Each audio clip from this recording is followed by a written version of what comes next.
So welcome to this episode of What We Gonna Do. I'm your host, Trey Borden, and today we have two very special guests. Most of you are aware of the crisis happening right now in Lebanon.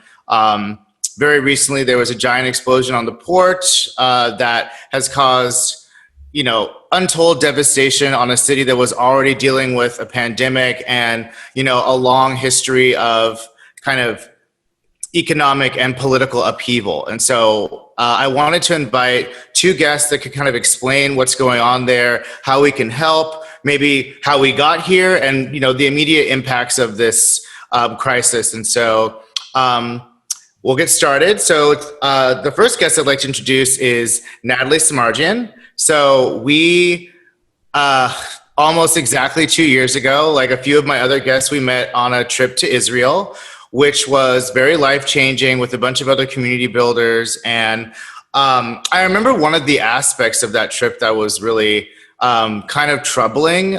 We had a kind of a four-wheel trip to the Syrian border.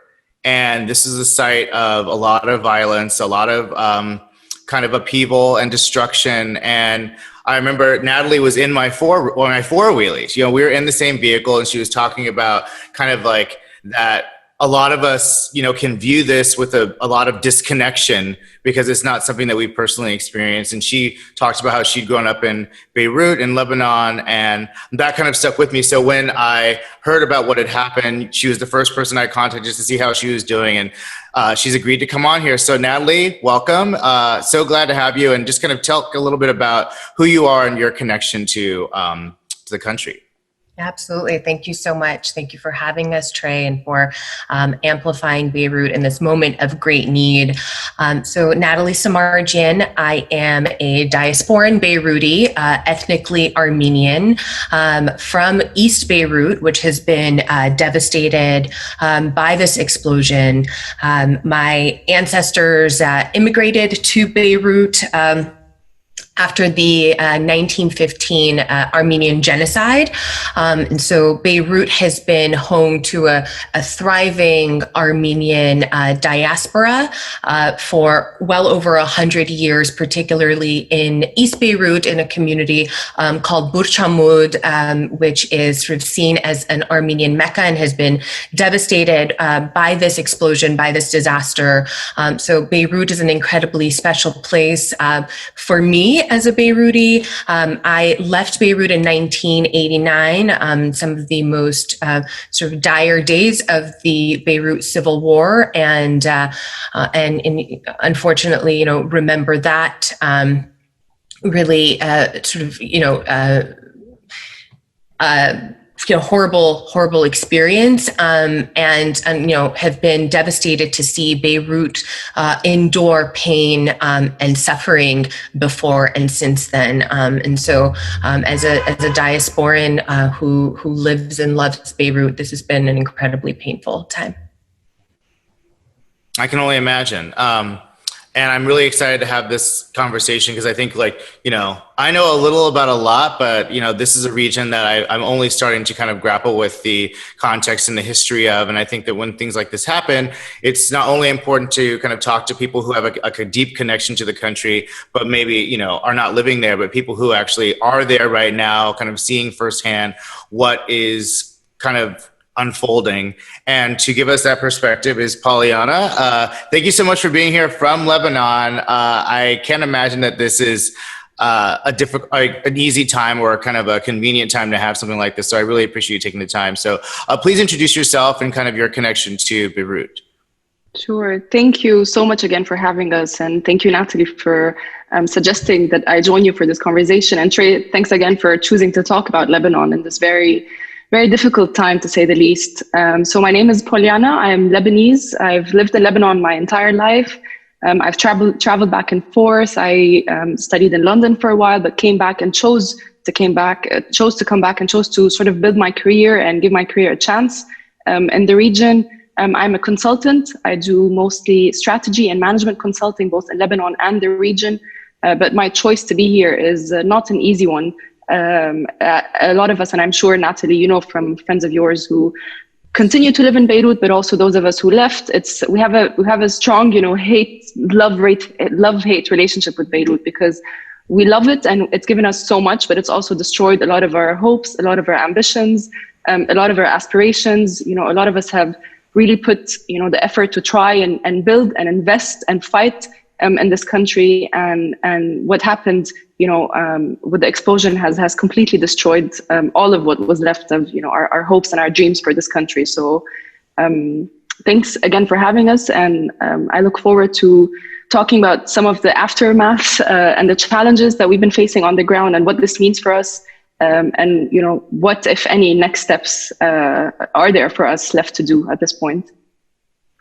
Yeah, I can imagine. And, obviously during this time, it's a time of global upheaval, and I think that what's interesting about kind of the, COVID-19 and some of the outcomes of it is that it's exposing so much of what is already wrong with these systems. I can speak as an American. It is very difficult to not see all of the inequities and corruption and kind of the intended effects of neglect that this whole period has revealed. So before we get to the explosion, can you guys kind of give us a little bit of context of kind of what was going on? Obviously there was the Civil War, there was the uprisings in October 17. So kind of get us to set the stage for kind of what this explosion kind of compounded. Sure. Natalie, would you like to do that, or shall I go ahead? Yeah, no, why don't you go ahead and start? I think it'll be good to get your perspective first. Sounds good. So just to, sort of fast, just to give you a very brief overview of our political and our social context over the last couple of years. So our civil war ended in the early 90s. It started in 1975. And right after the civil war, there was what was called the Ta'if Accord, which is basically an agreement that granted amnesty to all criminal warlords that fought in the war and basically returned them to power. Fast forward 30 years later, today, the exact same people continue to be in power. They created a very tightly knit network of clientelism and sectarianism and corruption that basically benefits off of people's vulnerabilities and their dependence on the system. And so when we talk about, why do we continue to elect them? Why are they still in power 30 years later? It's because they've designed a system that is built around their power and around people's dependence on their services, essentially. And we have to keep in mind that when we talk about the system, I speak both about the political elite, but also the government as an institution, because they are very heavily linked, and they are essentially what we call today, they're the cancer of the government. They're involved in every, office, every institution, every municipality, and every ministry. And they're the exact same people that have continued to essentially destroy what's left of the country. And so at the backdrop of the explosion of everything that happened on August 4th, there are three main things I would say that have really exasperated the impact of the explosion. And the first one of the things that you mentioned in the very beginning, Trey, was, Lebanon was going through the worst economic crisis in its history ever. We saw people losing their jobs. There were several reports of suicides. We saw local businesses shutting down. Our currency, our lira rate was through the roof. We saw, lack and shortage of electricity, of fuel, of bread, of wheat. There was really deteriorating capacities at all levels across the country, not just in Beirut. Secondly, what again you mentioned, the October 17th revolution, which started last year and really gave hope to the hopeless, I would say, because it was something that created, mass uprisings, mass protests across the country. It was decentralized. There were efforts across, the south, the north, the Bekaa Valley, in Beirut. It was extremely powerful. And it was, again, a protest, a cry as a result of deteriorating political and social conditions in Lebanon. And then finally, I would say, obviously, the coronavirus pandemic, which really, it took out anything that was left in the country. The businesses that continued to work and that were able to still stand on their feet after the economic crisis were completely destroyed following the pandemic.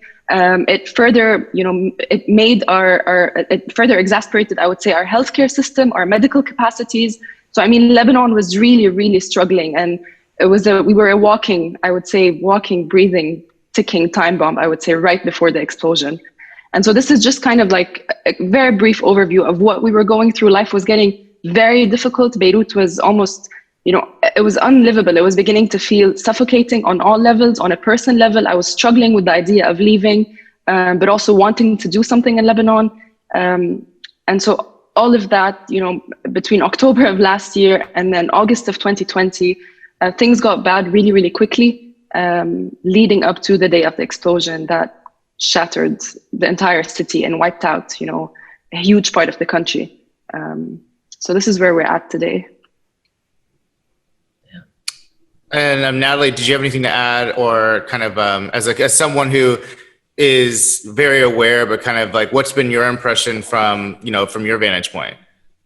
Yeah, absolutely. I mean, I think one other piece to add is just a little bit of kind of going a little bit further back in history to share that Lebanon in the 40s was structurally designed to balance Lebanon's mosaic of religions and cultures. It's been a hub that has housed diversity of ethno-religious communities in a really beautiful mosaic that has since evolved into sectarian trouble. But Lebanon has also, I think we'd be missing a huge point to not state the absorption of refugees during the refugee crises of the last decades and before that. Lebanon currently has about 1.5 million Syrian refugees within a population of 6 million people, and per capita in the world houses the highest per capita number of refugees, and that's in addition to Palestinian refugees from other parts of the world, and particularly from West Asia, North Africa, and the Middle East. And going as far back as my family arrived in Beirut as refugees. And so I think it is really, this is a precarious, depressing, and troubling circumstance that Lebanon finds itself in. But I think there's a core structure and design that was really beautiful in its creation, a democracy that was designed to give various ethno-religious groups a voice, and was designed to really kind of mobilize a community of folks who not only coexist but really thrive in that mosaic of diversity. So that's a really core part of Lebanon's history that I think is worth noting. Yeah, and I think that makes this all the more tragic. It's like, here you have a region that is, full of strife and kind of internecine conflict, and conflict kind of caused by, external forces. And I think it represented for a lot of people a home and a haven, and maybe kind of a hopeful way of constructing a government and a society. And so, to see, there's a lot more at stake than just the Lebanese people. And that's, obviously those are huge stakes, but the fact that so many other cultures and peoples have kind of sought refuge in this place, they're already so displaced and unstable that for this to fall apart means, it has ripple effects, I'm sure, throughout, not just the Middle East, but all the way over here. And so I think that gives some really helpful context, on top of the fact that, it's beautiful. I haven't been to Lebanon or Beirut, but you see the imagery, you see kind of these very rich kind of cultural products of the city and the country. And it's really a jewel that people have valued, for all types of reasons. Mm. And so to see it kind of descend into this kind of chaotic and depressed instability is really hard. So I think that I just want everyone watching this who's never given a thought to Lebanon to kind of also know that part of its kind of cultural contribution. And so, so now I guess let's talk about, you said a ticking time bomb. That's a pretty unfortunate phrase, because that's literally what occurred, just last week. So can you talk about what that day was like? Sure, absolutely. I mean, and I'm going to try not to be emotional. Of course. We've been the aftermath of the explosion has been very unexpected in terms of the mental and psychological states that we've gone through, especially us survivors, if you like.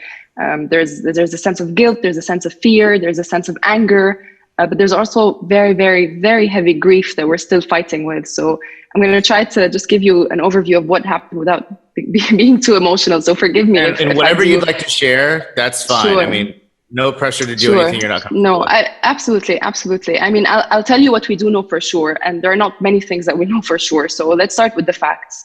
August 4th, around 10 past 6 p.m., there was a massive explosion. There was close to 3,000 tons of ammonium nitrate stored by the port of Beirut, by the main country's lifeline, essentially. We import around 85 to 90% of our products. So our entire port, was completely destroyed. The first few seconds, I was actually on the phone with Joelle, Natalie, mine and Natalie's common friend. I was on the phone with a friend who lives in Barcelona, and I started screaming on the phone. I looked around the house. We thought there was an earthquake. The entire glass started shaking. My house, the ground under our feet started shaking. We felt there was an earthquake. I live about 20 minutes outside of Beirut at the moment with my family, but I'm usually in Beirut. My office is about 10-minute walk from the port. So we had been working from home because of the lockdown, because of the virus. But I had been home at that point. And within a few seconds, I started screaming on the phone. I ran to my family. I realized, thankfully, we were safe. My parents were safe. I think of everyone, I know who's in Beirut at that second, our office, my sister, our friends, everyone who I know. Within a split second, I start calling people. We don't know what has happened yet. We turn on the news. They say there's been, explosive. It's the first reporting was saying it was close to former prime minister's house in downtown. Then they said, no, it's further down. So closer to the shore, closer to the port. And within a few minutes, our entire lives were shattered. We didn't realize what was coming. We didn't realize the extent of the damage. And frankly, we've lived through wars. I lived through the 2006 war. We've seen bombings. We've seen assassinations. This was nothing like it. And these are the facts. Anyone you speak to, even our parents' generations, would say this was incomparable in terms of the magnitude of the damage, the extent of the damage, how it wiped out an entire city. And this is me talking, but we go back to the facts. 2,750 tons of ammonium nitrate were stored. What we know for sure is that government officials did know, the port administration did know. They arrived to Beirut in 2013, so we're speaking about 6 to 7 years ago. There were reports, and a lot of international media confirmed that, judges and the port administration were aware of their existence and did absolutely nothing. And I mean, for those of you who know Beirut, Natalie, if you have a connection to Beirut, you know how small Beirut is, you know how tiny it is. It's a city. I mean, Beirut alone is barely nothing. I mean, it's a city that has 1.5 million people. Houses are really, really close to each other. There are businesses. It's a very commercial area. There are hotels, there are hospitals, there are schools, and that was all destroyed in a matter of seconds. And I think this is what we've been struggling with. Again, we know that the government knew, and this is something that we've really been struggling with and really trying to see who to blame and who needs to be held accountable. But at this point, it's not just one person. We know that the entire government knew. We know that even the president knew and did nothing about it. And this is what's been extremely difficult. And this is, I think, the only thing we're left with is rage at this point. And on a mental state, I feel, and I don't speak on behalf of anyone, but I know from friends, from family, from people on the ground, they not only stole our present, our city, but they also stole memories that we had in the city. They stole our future in the city. Something that I've been struggling with on a personal level is we're never going to go back to what we had. We're never going to go back to the Beirut that we knew. I, for one, lost friends, lost our workspace. We're never going to go back to that. And the worst part is we're not sure there's anything we can do about it. And I think this is just to sort of lay down the fact that it wiped out an entire city. And they were warned and no one did anything about it. So this is just in terms of the actual explosion. And then a week later, it took them an entire week, the government resigned, which doesn't say much at this point. The government has resigned several times in our past. Frankly, I mean, we've been running the country as individuals, as communities, with or without the government. We do our own waste collection. There's private generators for electricity. The youth have mobilized efforts on the ground, way better and much more organized than the government ever did anything for us. So frankly, the government resigning for me is not indicative of anything. If anything, it's a show that they should have done way back in October of last year. There's no clear responsibility. We don't know specifically who to blame. Some, including the former prime minister who just resigned, called for early elections. But many of us feel that, you know, it's not the right move at the moment. It's likely to reproduce the exact same people, bring them back to power. We don't have an electoral law that represents what people want today on the ground. So things are very messy and very painful, to say the least. Natalie, please feel free to add anything of your experience the last few days. Yeah, I think similarly, it's been overwhelming grief and you know, wishing that I could be close. I have family in Beirut. I, of course, immediately, as I learned about it, called my family members, some of whom do live in Beirut, some who live in East Beirut. And of course, it was, you know, just like our hearts beating out of our chest. You know, my uncle and cousin were pushed down an entire flight of stairs because after they saw the initial smoke, were trying to vacate their building. And so that's when the explosion happened, when they were at the head of the stairs and blown away. Some other injuries. Thankfully, my family is okay, but many families are not. Many families we know have lost loved ones. But, you know, it's the sad part about it is that this is sort of become endemic to Beirut and to the broader region. And I think we've, you know, it was a moment that cemented that we've been kind of living in a narrative that this is a normal in Lebanon, in West Asia, in North Africa, in the Middle East at large, right? That violence, pain, and trauma are a normal that we've adjusted to, even in the way that we digest news. I mean, since our sort of, you know, war on terror, if you will, here in the US, right? We've seen the destruction of Iraq, we've seen the destruction of Syria, what's currently happening in Yemen, in Egypt, in Lebanon. This is all in one region of the world that has absorbed an overwhelming amount of destruction and pain and displacement. You know, it has its roots in the concept of Orientalism that Edward Said shared decades ago that unfortunately is only becoming more and more relevant. This idea of the East, if you will, encompassing sort of the broader region, of being underdeveloped and inferior and violent and dangerous, and the West of being superior and evolved. And I think it's an incredibly dangerous and destructive narrative, and one, unfortunately, that, you know, the Lebanese have suffered through. And in many ways, I think we live in a global kind of paradigm and narrative that's really extractive when we talk about these issues. Even just discussing this incident, you know, and talking about the resilience of the Beirutis, right? You know, the Beirutis are an incredibly resilient people. You know, my uncle, as he was talking about it, was like laughing with me on the phone. He's like, oh, you know, war, like it was, you know, Natalie, like the Civil War, you know, we slept in the bomb shelters. We've never felt anything so powerful. But that came from a place of being so numb and desensitized that he felt the need in that moment to sort of joke through this immense pain. But I can tell through that his voice was cracking.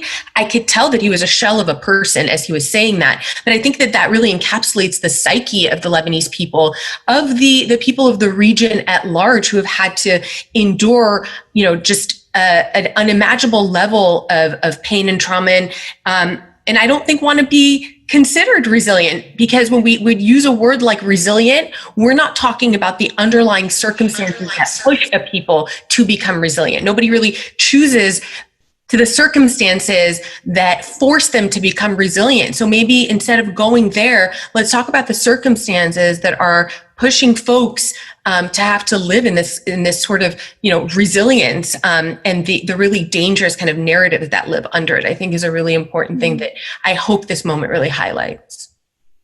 Absolutely.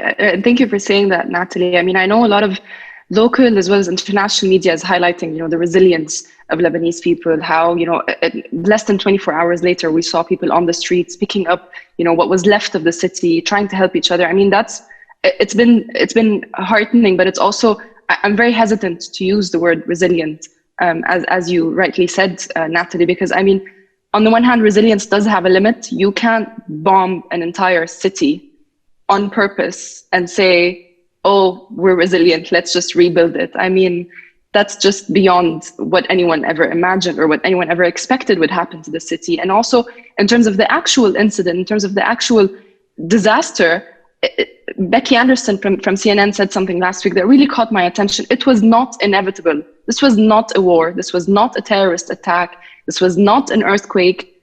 This was a calculated decision to leave almost 3,000 tons of explosive material by the port in a city that hosts Lebanese and non-Lebanese. I mean, this was not inevitable. It was a series, and this is why I use the word, ticking time bomb, because we were living and breathing and going out and studying and working and dancing and walking around the city that could have exploded in our faces at any point in the last 6 or 7 years. And this is why I'm angry at people who continue to say, how resilient we are. It's not like we have an option not to be. It's not like, I'm sure if you've seen any videos or pictures of what has happened the last few days, in a matter of 7, 8 days, we saw, the entire rubble was cleaned off the streets, young people, elderly, people from outside of Beirut coming into the city and cleaning and volunteering and donating. Not because we choose to wake up and be resilient, but because we have no option. I mean, I don't even expect the municipality to go down. Why even give them that credibility that they represent us and that they will do anything when they are the people who allowed for this disaster to happen? So we're not resilient by choice. It's because we honestly don't have another option other than to just pick up and continue. Yeah, well, first of all, thank you so much for sharing kind of your, first person story, and Natalie for kind of what you shared as well. I mean, there's so many responses that I have. I mean, I think it's so important to kind of like really hammer home that this was negligence. Like, I'm so glad you called out. This is not like something that couldn't have been avoided. This is not something that couldn't have been avoided. This is something that people chose to ignore and hide and sit on. And I mean, you talk about COVID and, how you were at home. Like, imagine if things had been normal. 6 p.m. on a random day in Beirut in the summer. Like, exactly. Who knows how much worse it's been. But it's just like when things like that are happening and they're the result of kind of such intrinsic neglect and kind of incompetence and really kind of moral disregard for the people that you're supposed to be protecting and serving. And it's really appalling. And I can only imagine being a citizen there and having already known all of those things. Like, it's not like you didn't know they weren't negligent or that they didn't care and that they were, incredibly corrupt and kind of like all of those things were known by the people. But this is really putting such a tragic and fine point on it. I can only imagine how frustrating that is. And then, to talk about resilience, it's like, as a Black American, like I hear exactly what you're talking about. It's like Black people are so resilient, or like Latinx people are so resilient. It's like, yeah, because like, what's the alternative? We die? We just give up. We have to take care of one another. We have to be willing to endure unimaginable humiliation and violence and suffering because that's what we have to do, but like, why is that the circumstances? And I think that what's unfortunate about this incident is that for a lot of Americans, this is one of the reasons why I thought this was so important, is because we're fed images of the Middle East, and like most people don't differentiate that much between Iraq and Iran and Lebanon and Kuwait and Yemen. Like, it's all just this place, And so I think that, this is a very different situation than that. And I think that it is time for us to start, kind of deconstructing like what is going on in these places. These are human beings. This is not some mass of violent terrorists, I mean, it never was. And I think that this could be an opportunity to kind of start to really probe into what is happening here. How can we show up in a way that is humane and respectful and kind of responsive to what the people say they want, So I think that kind of like, it is good to see that the Lebanese people are kind of taking matters into their own hands, because like you said, who else gonna do it? But I think that, I do want to speak to an earlier point you said, which is like, what do you rebuild? Like, you bomb a whole city. What are you supposed to do? Like, rebuild it brick by brick? Or, start over or return to London? Like kind of what are your peers talking about? I mean, there's certain people who have no choice but to remain. And those people will have to rebuild because they don't have any other option. But, kind of how do you keep the people with options committed to that rebuilding, or should they be? Sure. I mean, that's becoming harder by the day. I know for a fact that my work, part of our team, quickly the day after decided to relocate to the Gulf. I know a lot of my friends who have kids whose houses were damaged and who have no sort of guarantee that this is not going to happen again, that we're going to be able to live in safety, that I can sit at home and not have to worry about my parents, my children, my neighbors, that I can go to work without, the street in front of my work being bombed, or that, the window is not going to fall on my head. We have absolutely no guarantee that something of this sort is going to happen again. So convincing people and trying to understand why people continue to choose to live here is becoming harder by the day. And I for one, have an option to relocate. And we're hoping we don't have to take that option as a company and as a family. I'm hoping that I will be able to at least, sit at home, if not go to my office, which doesn't exist anymore at this point. Work remotely, donate remotely, try to mobilize remotely, because going down to the streets has become dangerous. And it's, with the announcement of an emergency state earlier today, the military, the army is all over the city. And the idea of them having rule over our lives, they can essentially stop public assemblies. They can allow you to, or not allow you to step out of the house. That the idea that there is now a safety threat and a security threat from within the country. This again was not a terrorist attack. This was not another country deciding or targeting Lebanon. So it's becoming harder and harder to convince myself and others to stay. But I will say this: if we leave, then they stay. And the fight that we have now is honestly, again, we are full of rage, and that's the only thing we have at the moment. And the only thing that's keeping me here is I don't want to keep this country for people who want to destroy it, for people who have decided to destroy it, and for others who support that type of destruction, or who continue to support their politicians, or whoever they feel represents them. It's either us or them this time, and it's either going to be a complete uprising, complete coup, whatever you want to call it, or they are going to take over the country. And so I choose to stay for this reason, and I choose to stay as well because it's been amazing seeing how quickly and how efficiently efforts have come together to start rebuilding and start cleaning up. And I, for one, have been involved with young movements and student movements and cross-university movements independently, since 2010, 2012, with university. And it's been amazing to see how much people love the city and how much people continue to give back, despite the fact that really it's given us nothing, basic rights, basic safety, basic amenities, basic services we don't have. So that's all I can say. And I hope that others do feel the same. I know that, Natalie, you said something in the beginning, and I think that's beautiful that you as an expat want to be here, want to come back, and us here are trying to leave.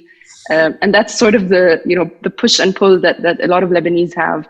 I have family abroad who are, crying their hearts out, trying to come back and are unable to. And I have friends and family members here who are doing everything possible to get out. So I mean, it's unlike anything in terms of, again, the magnitude and the extent of the disaster. And I agree, Natalie, that the region is regularly seen as one block, terrorism, whatever it is. But I feel that, and this is again my bias because I'm Lebanese, but I do feel that Lebanon and its context and the extent of how complicated our political system is, how diverse our sects are, how rich of a country, of a people we are, I think is very particular. And it's been reduced to a battlefield, I would say. And there are things internally that we have, sort of ruined ourselves by electing corrupt politicians, including, electricity, fuel, running water. All of that is local politics. But there's a geopolitical involvement that also needs to say, hands off Lebanon. There are over 200 people that have died, over 6,000 injured, close to 300,000 people displaced. You need to let these people live. And I don't see that decision happening anytime soon, unfortunately. Yeah. I think the conversation around rebuilding took me back to an early childhood memory in Beirut, especially with the amount of glass that we've seen shattered in the streets. During the Civil War, I lived in East Beirut. We lived on the top floor of a building in East Beirut, and we regularly didn't have windows, and we had trash bags that covered our windows. And I distinctly remember developing the awareness that we didn't have windows and they were trash bags, and asking my grandmother why. And she said, what's the point of putting up windows if they're only going to be bombed and shattered again, right? And I think that is actually a metaphor for the broader kind of psyche of the Lebanese. Most cities max have ever had to rebuild maybe once, twice in a century, 3 times. Beirut has had to rebuild multiple times every decade. I think it's traumatic.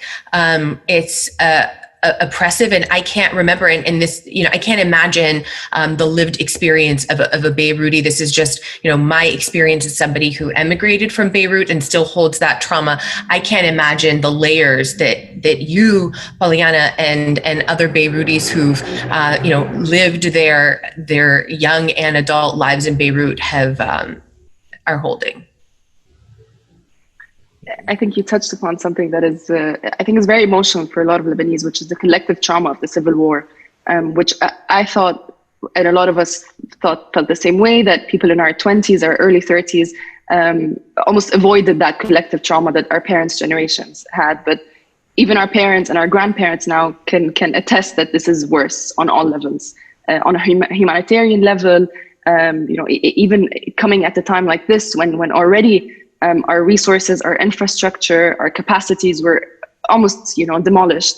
I think I was hoping that our generation would be able to escape that collective trauma. And sadly, signs of PTSD are, starting with me, with friends of mine. We joke about it, like you said, Natalie, but there's not much left. I'm very angry. And to be honest, being angry is a good thing. I'm hoping to stay angry because that gets me moving, that gets me organizing. But it's the grief that is crippling, I would say. And it's the grief, again, like I said, of, not having a normal to go back to. What do we rebuild? Where do we start? There's not enough resources to rebuild the city. And again, I keep thinking about, this might happen again. There might be more explosives. There might be another bomb. They're not going away. And seeing the exact same politicians, sit in their suits as warlords, as criminals, sit and argue, oh, let's have early elections, or, oh, let's bring back a former prime minister who also couldn't, manage waste when he was in power, is destructive. And it's destructive to our morale. It's destructive to any, glimmer of hope that we have left for the country. Right. So that's why I'm hoping to stay angry. Well, it doesn't seem like that will be hard, because exactly. There seems a lot to be angry about. And what's really frustrating, Right. and again, this is from my vantage point of having never been, but like these struggles are so cyclical, even here we're seeing like the fact that we're protesting police violence. My dad is 76 years old and he's like, I grew up with this, and like his parents, and like, it really does make you question, do I continue to put faith in the system that only has these results through generations and generations? It has maybe different forms, but the root causes remain, and it really does make you, but the other thing is there's nowhere to run. I guess there are places to run that are not Lebanon, but you get the sense that everywhere is kind of dealing with these, some version of these really oppressive, corrupt, and kind of inhumane struggles. And so, something I've been dealing with as a Black American is like, the devil, so at least I know what this place is like, and I have context for this place. And if anyone's going to help change it, finally change it, it's people like me. And I imagine that's true for people like you, Poliana, and to extent you, Natalie, like who kind of still maintains a deep connection, because also people like Natalie, who are not kind of worried about day-to-day survival and rubble, can actually be directing really needed resources to rebuild. Because I think that you're right. Like there weren't enough resources damn near to survive before this explosion. For sure, there are not enough to rebuild it, at least in the way that would make it a viable place for everyone to live and thrive. And so a lot of that's going to come from, the diaspora of Lebanese people around the world. But really, it's going to take a lot of people who have no connection to the country, who just see something good that could happen. And like the good thing about rebuilding is like it can replace. You're not putting like a third floor on like 1 and 2 that are super corrupt. You're just like starting with new buildings. And so I guess hopefully there is some chance to really start something different from the ground up. And it would be exciting, I guess, in some, drastic way to be part of that. So I wanted to at least give a few minutes to talk about kind of like what the rebuilding effort looks like, how we can show up. I think a lot of people are concerned because corruption led to this, explosion. Funneling a bunch of money into the government doesn't sound like a very viable option to kind of rebuild in the way that you need. So I think a lot of people want to hear about, how do we present resources? Whose place is it to kind of show up and try to help? I'll let you guys kind of speak to like, what do you think moving in the short term? And then maybe lastly, we can talk about kind of the long term, what needs to happen. Sure.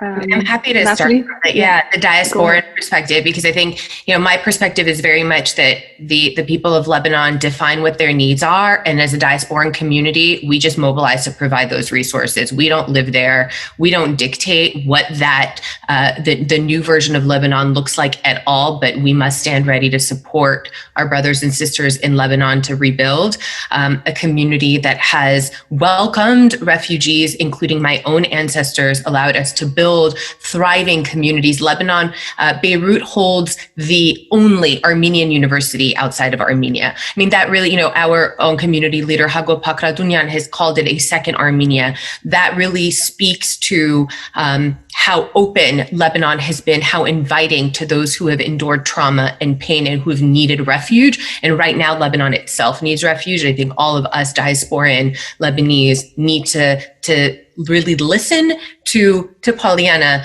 to the leaders, to the organizers of these movements that are overwhelmingly youth-led and so inspiring. I think one of the most beautiful documents I saw during our own racial justice movement here in the US was a guide from the Lebanese to their Black American sisters and brothers on some tips on how to protest, because they had just gone through their own protest.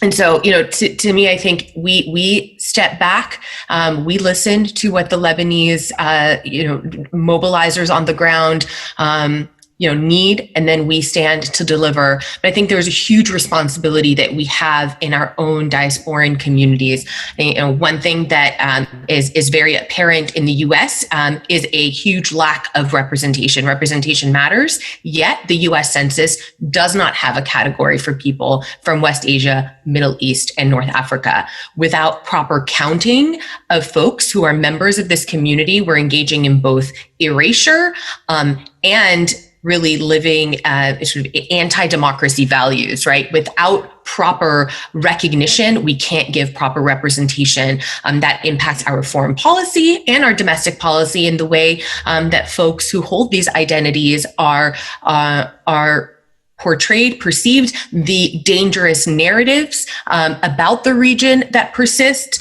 I also think we all have a responsibility to educate ourselves. We cannot be members of a global community, engage in a global economy without having an understanding of global pain, the role that we play, that our countries play in perpetrating that pain, and doing our part to inform policy that is sound, that has a human rights focus, and that is not extractive. And so I think those are really important pieces of responsibility that we hold and that we can mobilize around. But besides that, I think we step back and really allow this really, powerful, brilliant, sort of multi-religious, multi-ethnic group of Lebanese to share what their needs are from us as a global community. Absolutely. And I think just to pick up where you left off, Natalie, I think all efforts, absolutely all efforts have been citizen-led. There's been a complete absence, again, and I repeat, complete absence of any government, municipal, formal authority on the ground. If anything, they made it worse. 48 hours after the explosion, we were protesting on the streets, in the streets of Beirut, and there was tear gas, and there were violence, and there was brutality by the police. And so any relief effort that you see on the media, I want to highlight that it has been very much citizen-led and very much youth-led as well. So in terms of the immediate and the immediate relief efforts, it's been, again, youth-led and civil society-led, which both sort of groups of people, of organizers have been at the forefront of both social and political change for years. We see independent student groups, youth groups, continuously at the forefront of every political juncture in recent history, and this was not any different. So in terms of immediate efforts, of course, we had to start picking up the rubble. There were houses that have been completely demolished, and there were houses that needed picking up, and we did both. Groups and organizers on the group on the streets did both. There were a lot of organizations, hundreds if not more organizations, NGOs, both local and international, supporting, and it's been amazing to see, how quickly and how efficiently they organized to start picking up the pieces. But this was just the first step. This was just in terms of immediate relief. So, we still have people that are missing. We still have people that are under the rubble in the port of Beirut. So there needs to be, some sort of bigger effort. And I want to highlight three main challenges, if you will, that we've noticed over the past few days while being on the ground, while supporting these efforts. The first one is the lack of data. So we don't understand the extent of the damage. We don't know how many houses were damaged. There is no formal consensus that really, or statistics or any type of formal analysis that shows, what the houses were like, how many people were living there, how many elderly do we have, where are refugees living? Are there people who are disabled who need to be physically carried out of their homes? What's the structural, geological damage to the city? There is no data. And this is why a lot of efforts are really working on extracting data from people. So let the people tell us what they need. And this is what we've been working on. And secondly, there's been, and this is not really a challenge as much as, just something that we have to, try and figure out together is there is a lack of coordination. So we see many people doing the same thing, which is not bad, because you need, hundreds and thousands of people to, mobilize and organize and work hand in hand. But there's been some efforts that have been duplicated, a lot of people doing the same things, some areas, gaining more attention than others, some neighborhoods being, I know that, Natalie, you mentioned Burj Hamoud. I know that Burj Hamoud and a closer area called Dawra were also badly damaged, perhaps not as much as the main Gemeza and Madam Khayal streets, but also equally, it require equal attention. So in terms of coordination, and I think this is, again, just something that we have to start working together, because a lot of us didn't, a lot of people came from outside Beirut. I'm sure some people are not even residents or don't even live in Beirut. So coming together and coordinating is just something that we're going to have to learn, basically. And the last challenge, I would say, and this is massive, and I know for a fact that a lot of organizations who have accounts, bank accounts outside of Lebanon, and have collected donations to transfer to Lebanon have faced this challenge, is bank restrictions and financial restrictions on banks and capital controls as a result of the economic crisis that we had been going through. So there's a cap on how much you can actually bring in fresh money to Lebanon. People cannot withdraw their money. A lot of organizations are having trouble withdrawing donations, even with everything that's happening. We don't see any sort of flexibility or assistance from the banking system or the banking sector. And this has really been a hurdle. You have to have what is called a fresh money account or an offshore account that basically only receives money from abroad, so that you are allowed to withdraw cash dollars. And that's been a struggle, because there are limits on those accounts too. So a lot of people are still, a lot of my friends abroad in the US, in the UK, in Europe have collected donations, but are unsure how to spend it or where to send it to. And this is one of the things that I feel is our responsibility also, to help direct these donations, to make sure that none of it goes to the government. Absolutely not a single dollar goes to governmental institutions, that it is all directed to people and local efforts, and if possible, even individual households and individual hospitals and families. And this is what we've been trying to do, trying to target and select and see where, the greatest effort is needed in terms of financial resources, medical supplies, equipment for rebuilding. So this has been a priority. But one of the other things I would like to say, maybe more mid to long term, is also we want to make sure that this support and attention is sustainable. And we will continue to need donations and money a week from now, a month from now, 6 months from now. We're not going to rebuild the country. And, we have, I think the latest numbers said $300 million, which has been amazing. But, estimates say it's going to need closer to $5 billion to rebuild the country. And that's going to come from governmental, but also non-governmental and individual donors abroad, outside of Lebanon. So we need the effort, and we need the donations, and we need the support to be sustainable, because we will need all of this in a month's time, in a year's time even. So I hope that this gives you an idea of where we're at today on the ground, and how important it is also for Lebanese abroad, like Natalie, like my sister who lives in the Gulf, like friends who live in the UK, in Europe, in the US, and in South America, how important their support has been, not only financially, but also, on a moral scale. We needed to speak to people who, said, you can do this, try to get some sleep, and then you can do this. And it's been incredibly helpful. So I want to say thank you, Natalie, and everyone like Natalie who thought of Lebanon, prayed for Lebanon, organized, and even sharing content on social media has been, massive. We've seen, Madonna shared something on her Instagram. People who had never been to the region, probably don't know where Lebanon is on the map, have really, made it a point to continue sharing content related to the region. And I think this has really helped amplify how bad the situation is, and how dire it is, and how much we need international support. Absolutely. And well, Natalie, do you have something to say? I just wanted to also add, I think this is a real moment, really, globally, because I think this is very, very true also in the US, but internationally and in Beirut as well, for us to really support civil society, this sort of third sector, especially when there's so much government mistrust, for us really to support the NGOs and the folks on the ground who are taking in and listening to the needs of the people, to the most vulnerable, to the most unheard, and designing systems of support for them. I think this is really a moment for investment in civil society globally, and that is also true in Lebanon. For sure. And I also think that, for people who think that this will just, however it works out, it's just going to impact you guys. I mean, you want to talk about a place that is where a third of the population are refugee.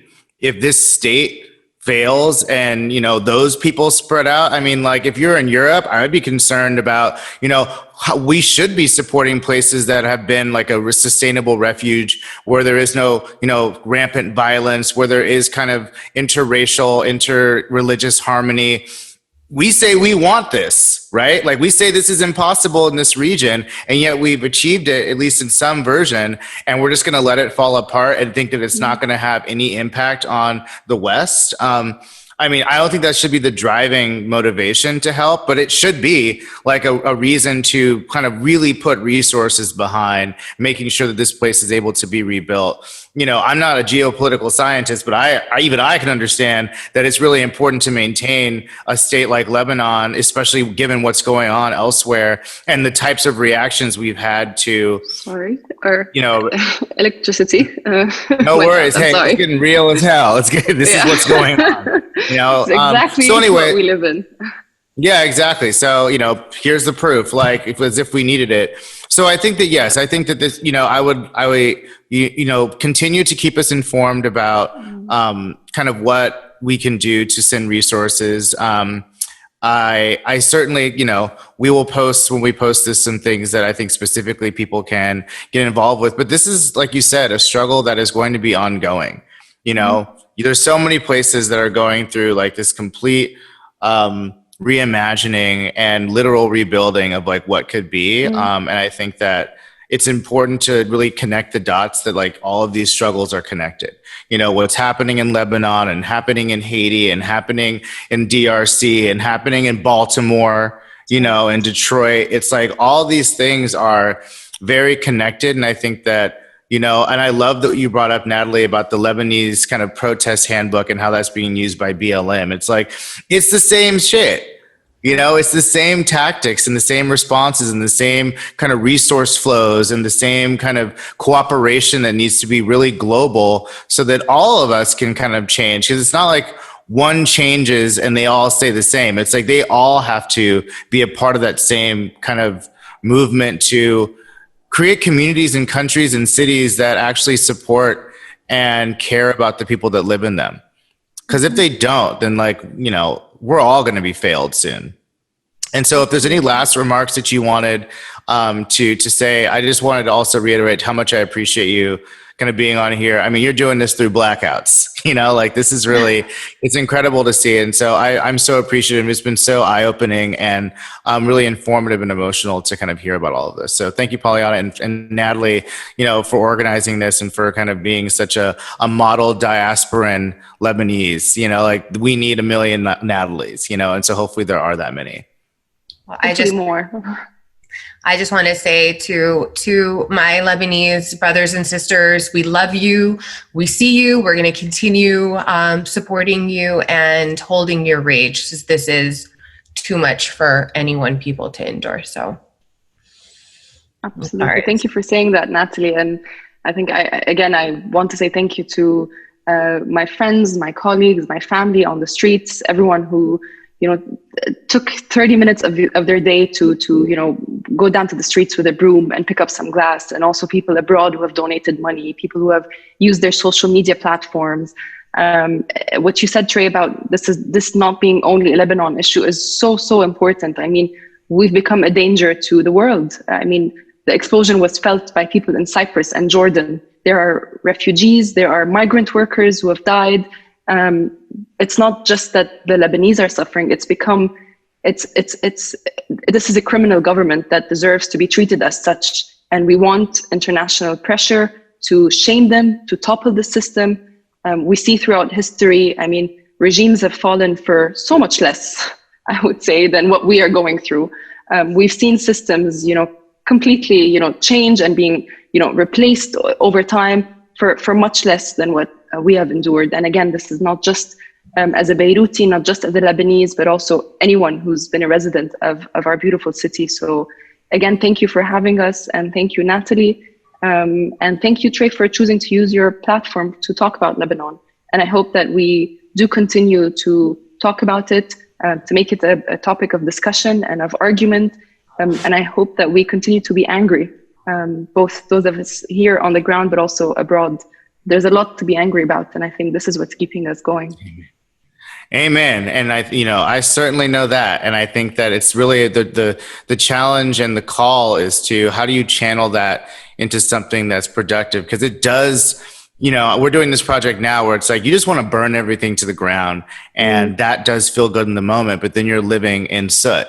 We actually need to be channeling that into organizing and, cooperating and in accountability. And so I hope that, you and, the people kind of on the ground in Lebanon, don't let that consume you, but let it fuel your kind of passion and demanding for change. And so, because that's what we're trying to do here. I want to burn this shit to the ground too, but then I got to live here. So I think that, I'm so thankful that you guys were able to do this. I hope to kind of check it back in with you in, 3 months, 6 months, a year. I hope I can, eventually see you in person. I mean, this whole thing has obscured the fact that we're still living in a global pandemic. So please be safe. I mean, Corona didn't go away because of the explosion. And so I hope that that hasn't exacerbated your guys' vulnerability to that virus. And, my hearts are with you. And I hope that, and I'm sure that this is an opportunity to kind of understand what it takes to help in a genuine and kind of sustainable way. And so I hope that this can be an example where that's done. So absolutely. And it's great to see, people wanting change and people fighting for change across the world. And I think with the coronavirus, if anything, one of the good things that came out of this is we all feel so much more connected. Even with the Black Lives Matter movement, we feel connected and we want to be connected, and we need to be able to see any type of change. So please do stay in touch and do stay safe. I'm not sure I can promise you that, but I will do my best. And yeah, I hope to stay in touch, and hopefully we'll have better news and we'll connect on a more positive note sometime in the future.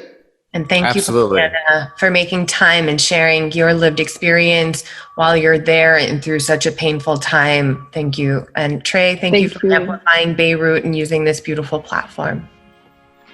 Well, thank you very much. If it's not good for this, then what's it good for? So this has been a great episode. We will definitely follow up with more information. And thank you so much. Thank you. Bye. Bye, everyone. Bye. Thank you.